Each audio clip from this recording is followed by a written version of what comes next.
우리 군이 이 씨가 북한 바다 위에 있다는 걸 처음 인지한 시간부터 북한군의 총격까지 6시간이 흐릅니다. 그 사이 우리 군은 아무 대응도 할 수 없었던 건지 그의 죽음을 막을 수는 없었던 건지 군 관계자는 바로 사살하고 불태울 거라고는 상상도 못했다고 답했습니다. 이남호 기자가 보도합니다. 군 관계자는 지난 21일 이 씨가 실종된 뒤 이튿날 사살될 때까지 이 씨의 모습을 포착하지 못했다고 밝혔습니다. 연평도 일대에는 감시 장비가 촘촘하게 설치되어 있지만 북한이 이 씨의 시신을 불태운 불꽃을 본 게 관측 정보의 전부라는 겁니다. 군의 감시 장비 운용에 허점이 있는 게 아니냐는 비판이 나올 수밖에 없습니다. 대신 군이 입수한 건 북한의 동태에 대한 첩보.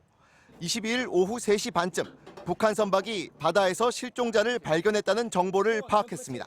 15시 30분경에 북한 수산사업소 선박이 구명조끼를 입은 채 1명 정도 탈 수 있는 부유물에 탑승한 기진맥진한 상태의 실종자를 발견한 정황을 입수하였습니다. 그러나 발견 사실을 확인하고 사살될 때까지 약 6시간 동안 우리 군은 아무런 조치를 취하지 않았습니다.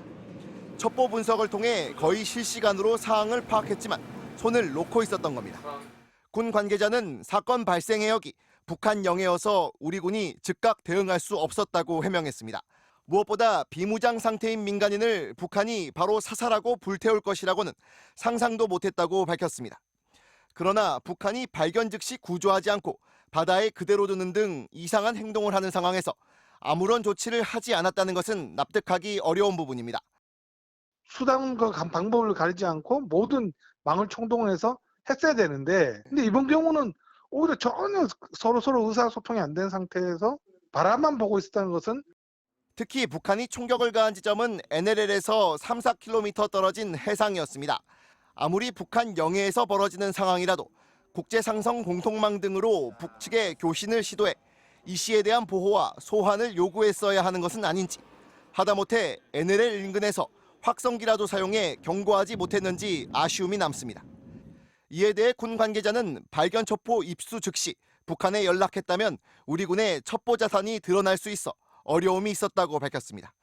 MBC 뉴스 이남호입니다.